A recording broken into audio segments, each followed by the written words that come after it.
പെണ്ണായി നീ വരുമ്പോൾ നല്ലോലക്കുടയിൽ ഞാൻ കൂട്ടുനിൽക്കാം.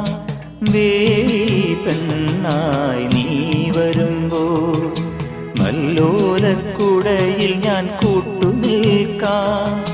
തുളസീദളമായി തിരുമലരടികളിൽ വീണന്നമ്പലപ്പുഴി ഉണ്ണിക്കണ്ണനോടു നീ എന്തു പരിഭവം മെല്ലയോതി വന്നുവോ. കൽവിളക്കുകൾ പാതി മിന്നി നിൽക്കവേ എന്തു